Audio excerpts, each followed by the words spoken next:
Hello listeners and readers, welcome back to హులో stories world. అబ్బా, ఈరోజు మన ఛానల్ కోసం నేను కంటిన్యూటీ చేసిన స్టోరీ పేరు వచ్చేసి ప్రేమ చదరంగం, పార్ట్ వచ్చేసి 37. అబ్బా, ఈ కథలోని ముందరి భాగాలు ఇప్పటి వరకు చూడని వాళ్ళ కోసం కామెంట్స్లో లింక్స్ ఇచ్చానబ్బా. అలాగే మన ఛానల్లో అన్ని కథలకు ప్లేలిస్టులు కూడా ఉన్నాయబ్బా. కూసంతా సబ్స్క్రైబ్ చేసుకొని చూడండి. అలాగే కథ నచ్చితే తప్పకుండా లైక్ చేసి కథలో అందో సిట్టి కామెంట్ రాసి హై పాయింట్స్ కూడా ఇవ్వండి అబ్బా. మరి ఇంక మనం ఈరోజు కథలోకి వెళ్ళిపోదామా? పెద్దారెడ్డి తన నిర్ణయం చెప్పడంతో జయంతి గౌరవ్ని ఇష్టపడుతున్నట్లు అతనినే పెళ్లి చేసుకుంటానంటూ అందరి ముందు చెప్పగానే గమ్య జయంతి ముఖం పగలగొట్టడంతో జయంతి దేవి గమ్యను అందరి ముందు నిందిస్తూ ఉంటే గౌరవ్ వారిద్దరినీ కోప్పడుతూ జయంతిని అతను చెల్లెలిగా భావిస్తున్నాను అంటూ చెబుతాడు. దాంతో జయంతి ఆ మాట వినడంతోనే బాధతో కోపంతో ఒంటరిగా అక్కడి నుంచి వెళ్ళిపోతుంది. ఆమె వెనుకనే దేవి కూడా పోతుంది. ఇంకో చోట ప్రగతి విక్రమ్లు వారి శరీరంలోకి వెళ్ళిన మత్తు ప్రభావంతో ఒకరిలో ఒకరు కలిసి శారీరకంగా దగ్గరవుతారు. మధుమిత ప్లాన్ చేసి ఆ హోటల్ రూమ్కి పోలీసులను పిలిపిస్తుంది. ఇంకోవైపు ధన స్వీటీని కలవడం కోసం ట్రై చేస్తూ ఆమెకు ఫోన్ చేయగా ఫోన్ కలవడం లేదు. ఆమె ఉండే హోటల్కి వెళ్ళగా ఆమె ఎక్కడ లేదు. దాంతో స్వీటీ ఎక్కడుందో తెలియక చిరాకులో ఉంటే ఇంతలోనే అతనికి డాక్టర్ రంజిత్ ఫోన్ చేసి రేపు ఉదయం నువ్వు హాస్పిటల్కి వచ్చి స్వీటీ అడిగిన అమౌంట్ ఇచ్చి సెటిల్ చేసుకో, లేదా నా చేతుల్లో నీ పని గోవింద, ఈ విషయం బాగా గుర్తుపెట్టుకో అంటుంటే ధన మనసులోనే స్వీటీని రంజిత్ని తిట్టుకుంటూ అతనికి ఎంత కోపం వస్తున్నా సరే వారిద్దరి మీద ఇప్పుడు తనది సమయం కాదు అనుకుంటూ సరే నేను రేపు ఉదయం వస్తా అంటూ చెప్పి ఫోన్ పెట్టేసి రేపు అది కలుస్తుంది కదా, దాని పని రేపు చెప్తా అనుకుంటూ చేసేదేమీ లేక ధన ఇంటికి వెళ్ళిపోయాడు.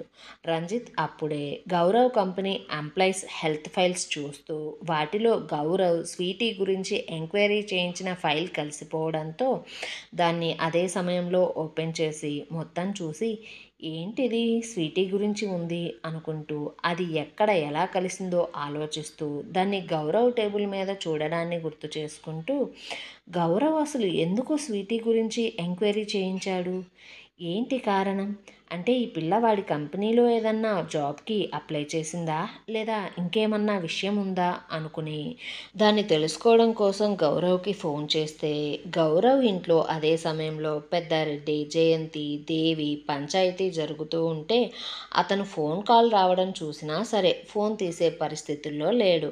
కానీ రంజిత్ తనకు ఉన్న అనుమానాలు తీరక అతను తన క్యూరియాసిటీని చంపుకోలేక స్వీటీకి ఫోన్ చేసి నువ్వు గౌరవ్ కంపెనీలో ఏదన్నా జాబ్కి అప్లై చేశావా, లేదా తన కుటుంబంతో నీకేదన్నా సంబంధం ఉందా అంటూ అడగడంతో స్వీటీ రంజిత్ గౌరవ్ గురించి అడగగానే చాలా మామూలుగా సమాధానం చెబుతుంది.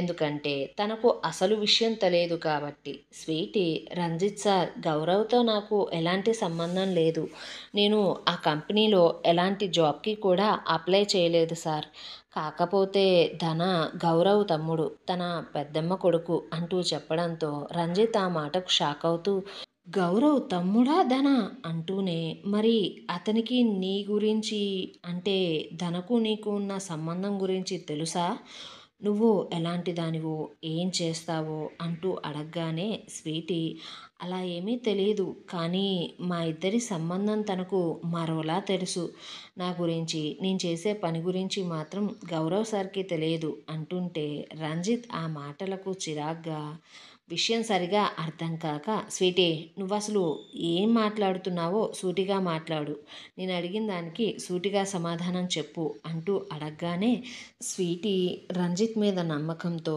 ధన ఏంటో ఎలాంటివాడో ఎందుకు గౌరవ్ ఇంటికి తనను తీసుకుపోయాడో అసలు ఆ ఇంట్లో ఏం జరిగిందో ఎలా జరిగిందో మొత్తం చెప్పేసింది. అదంతా విన్న రంజిత్కి ఫ్యూజులు ఎగిరిపోయాయి. అసలు రంజిత్ అదే షాక్లో ఉంటూ స్వీటీ మీద కోప్పడుతూ అసలు నువ్వేం చెప్తున్నావో నీకన్నా అర్థమవుతుందా, నువ్వు చెప్పేది నిజమేనా, నువ్వేం చెప్పావో నీకన్నా తెలుస్తుందా అసలు, లేకపోతే నీకేమన్నా పిచ్చి పట్టిందా, అసలు ఎక్కడైనా సరే ఈ ప్రపంచంలో ఇలా జరుగుతుందా, సొంత వదిన మీద మోజుతో ఛీ ఛీ అలా మాట్లాడడానికి కూడా నాకు చాలా చీదరగా అనిపిస్తుంది. ఎక్కడైనా ఇలా చేస్తారా ఎవరైనా అంటూ ఆమె మాటలకు కోప్పడుతూ ఉంటే స్వీటీ అదంతా వింటూ బాధగా, సార్ నేను మీతో ఇప్పటి వరకు ఎలాంటి అబద్ధం చెప్పలేదు. అలా చెప్పను కూడా. ఆ అవసరం కూడా నాకు లేదు. ఒకసారి మీరే ఆలోచించండి సార్. నేను ఒక విషయంలో ధనను ఎదిరించానని మీతో చెప్పాను కదా! అందువల్లే ఈ స్థితికి వచ్చాను అంటూ నేను స్పృహలోకి వచ్చి ఏం జరిగిందో చెప్పమన్నప్పుడు మీతో చెప్పాను కదా! సో, నాకు అబద్ధం చెప్పే అవసరం లేదు. ధన నిజ స్వరూపం నాకు తెలుసు కాబట్టి నాతో అతను అలా ప్రవర్తించాడు ఆ రోజు. నేను తన గురించి తన అన్నతో చెప్తాను అనడంతో చివరికి నన్ను చంపడానికి కూడా ప్రయత్నించాడు. కానీ నాకు ఏదన్నా జరిగితే తన అన్న దగ్గర నన్ను లవర్గా పరిచయం చేశాడు కాబట్టి తన ఎక్కడ ఇరుక్కుపోతాడోనన్న భయంతో నన్ను చివరి క్షణంలో అతను బతికించాడు సార్ అంటూ చెప్పడంతో రంజిత్కి ఆమె చెప్పిన విషయం ఇంకా ధన ప్రవర్తన రెండింటిని ఆలోచించుకొని టాలీ చేసిన తరువాత అదంతా నిజం అనే క్లారిటీ రావడంతో ఆమెతో సరే అంటూ చెప్పి మరికొంచెం సేపు ఒక విషయం గురించి మాట్లాడి ఫోన్ పెట్టేసి గమ్యను గుర్తు తెచ్చుకుంటూ ధన మాటలను ప్రవర్తనను గుర్తు తెచ్చుకుంటూ గౌరవ్ ప్రేమను అభిమానాన్ని తలుచుకొని అసలు అతనికి ఏం చెప్పాలో ఏం చేయాలో ఎలా చేయాలో ఈ విషయాన్ని ఎలా డీల్ చేయాలో తెలియక తల పట్టుకున్నాడు. ఇంకొక వైపు దేవి జయంతికి ఫోన్ చేస్తున్నా ఎలాంటి లాభం కూడా లేదు. ఆమె ఫోన్ తీయడం లేదు.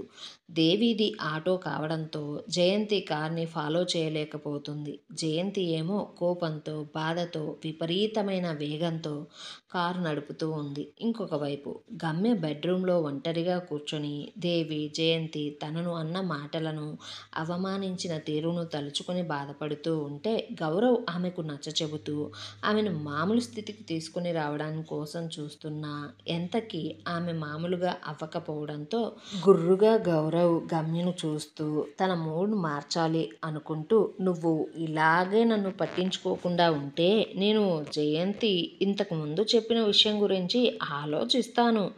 నువ్వు నన్ను పట్టించుకోవడం లేదు కదా అంటూ అనగానే గమ్య ఆ మాటలకు ఉడుక్కుంటూ ఏం ఆలోచిస్తావు నువ్వు, దేని గురించి ఆలోచిస్తావు అంటూ గౌరవ్ మీదికి వస్తుంటే అలా అతని మీదికి వస్తున్న గమ్యను పట్టుకున్న గౌరవ్ అలాగే అతను వెనక్కి బెడ్ మీదకు పడిపోయి ఆమె చుట్టూ అతని చేతులను వేసి ఆమె కళ్ళల్లోకి కొంటెగా చూస్తూ నువ్వు నా మాట వినకపోతే నేను ఖచ్చితంగా ఆ మాటల గురించి ఆలోచించవలసి వస్తుంది అనగానే గమ్య అమాయకంగా నేనా, నీ మాట వినడం లేదా, ఏం వినలేదు అంటూనే ఏం చెప్తాడా అంటూ అతన్ని ఆత్రంగా చూస్తూ ఉండగా గౌరవ్ మెల్లగా గమ్య చెవిలో గుసగుసగా ఒక మాట చెప్పడంతో గమ్య సిగ్గుపడుతూ అతని ఛాతీ మీద రెండు చేతులతో చిన్నగా కొడుతూ ఎర్రగా కందిపోయిన బుగ్గలను కనిపించకుండా దాచుకుంటూ గౌరవ్ ఏంటా మాటలు కొంచెం కూడా సిగ్గు లేకుండా అంటూ అతని నుంచి లేవబోతూ ఉంటే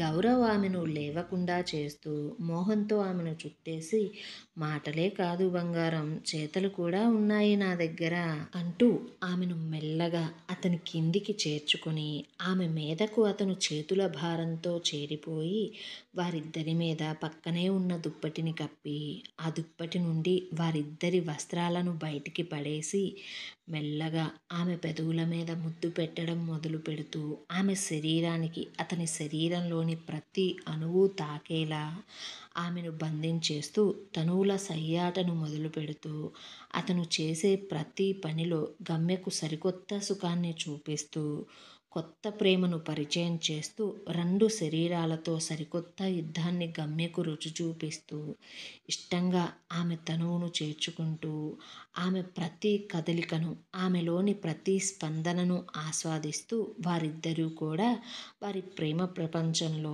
మునిగిపోయారు. ఇంకొక వైపు అర్ధరాత్రి దాటుతూ ఉంటే విక్రమ్కి మత్తు దిగి మెలకువ వచ్చి అతను చూసుకోగా అతని మీద అతనిని కౌగిలించుకుని పడుకొని ఉన్న ప్రగతి మీద ఎలాంటి నూలుపోగు కూడా లేదు.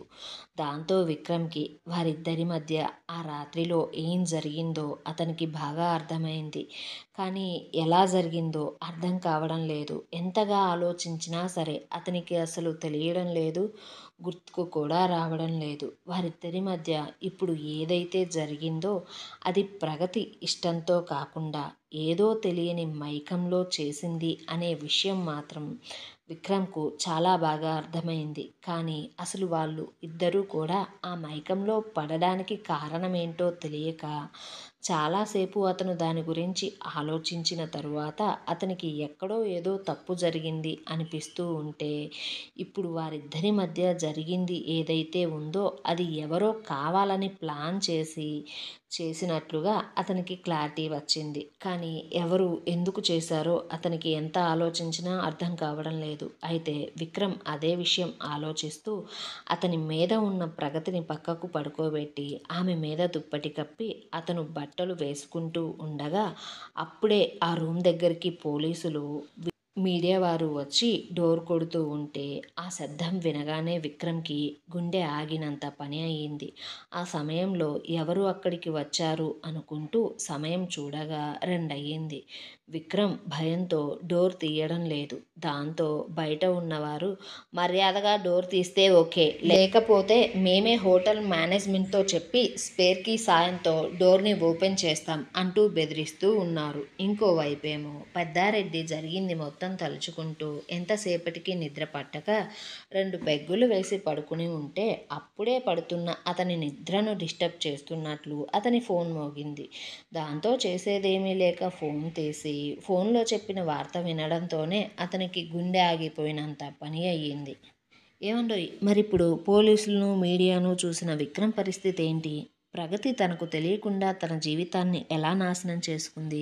మధుమిత చేసిన ప్లాన్ విక్రమ్, ప్రగతిల జీవితాన్ని ఏ విధంగా కబళించబోతుంది? అసలు పెద్దారెడ్డి గుండె పగిలేంత వార్త ఏమి విని ఉంటాడు? ఈ ప్రశ్నల సమాధానం కోసం మన ఛానల్ని సబ్స్క్రైబ్ చేయండి, ఈ వీడియోని లైక్ చేయండి. కథాకథనం ఎలా ఉందో కామెంట్ చేసి చెప్పండి అబ్బా.